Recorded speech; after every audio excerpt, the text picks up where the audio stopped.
पुण्यातील मुकुंदनगरमध्ये असलेल्या हजरत दमदम अली शाह दर्गा ही दर्गा जी आहे ती अनाधिकृत आहे आणि याच्या विरोधात सकल हिंदू समाज जो आहे तो आक्रमक झालेला आहे। तर आपण बघू शकतोय की ज्या दर्गा ज्या ठिकाणी आहे त्याच्या समोर मोठ्या प्रमाणात जो आहे तो पोलीस बंदोबस्त जो आहे तो तैनात करण्यात येण्यात आलेला आहे। खरं तर ही सकल हिंदू समाजाच्या वतीने या ठिकाणी एक आंदोलन छेडण्यात येणार होतं, मात्र तत्पूर्वी या ठिकाणी ज्या मुस्लिम संघटना आहेत मुस्लिम संघटनेचे कार्यकर्ते या ठिकाणी दाखल झाले आणि त्यांच्या माध्यमातून या ठिकाणी आंदोलन जे आहे ते करण्यात आलेलं। तर आपण बघू शकतो कशा पद्धतीने मोठ्या प्रमाणात या ठिकाणी पोलीस बंदोबस्त आहे तो तैनात करण्यात आले। स्वतः पोलीस उपायुक्त जे आहे ते मिलिंद मोहिते हे तेही या ठिकाणी उपस्थित आहेत।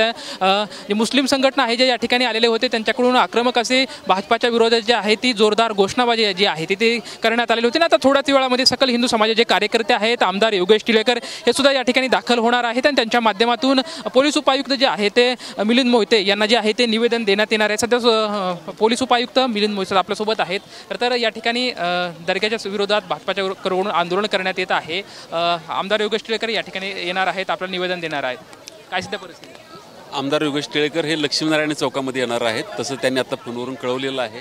तिथंच काही मंडळी आले, तिथंच ते नगरपालिकेच्या अधिकाऱ्यांना निवेदन देतील आणि त्याची पुढील चौकशी महानगरपालिका करेल। इथं मुस्लिम संघटना पण आलेल्या होत्या, त्यांच्याकडून सुद्धा आक्रमक आंदोलन केलं जातं। खरं तर हा एक खूप मोठा सेन्सिटिव्ह विषय, या सर्व बाबतीकडे पोलीस प्रशासन म्हणून तुम्ही कसं बघताय? मुस्लिम संघटना आलेली नव्हती, तिथं मास मुवमेंट संघटना आलेली होती, भाई जगताप वगैरे आलेले होते, त्यांना समजून सांगितलं ते गेलेले। हा सर्व परिस्थितीवरती नियंत्रण आणण्यासाठी कशा पद्धतीने प्रयत्न सुरू तुमच्याकडून आहे? डायलॉग आमचा व्यवस्थित चालू आहे, शांततेत होईल सगळं। आपण बघू शकतो की त्यांचं हे म्हणणं आहे की आमच्या दोन्ही संघटनाकडे आमचा संवाद सुरू आहे आणि परिस्थिती नियंत्रणात आणण्यासाठी जे आहे ते आमच्याकडून प्रयत्न केले जातात, अशी जी प्रतिक्रिया आहे ती पोलीस उपायुक्त मिलिंद मोहिते यांच्याकडून देण्यात येत आहे। कॅमेरामॅन नागेश मरडे सोबत लक्ष्मण जाधव, टीव्ही मराठी, पुणे।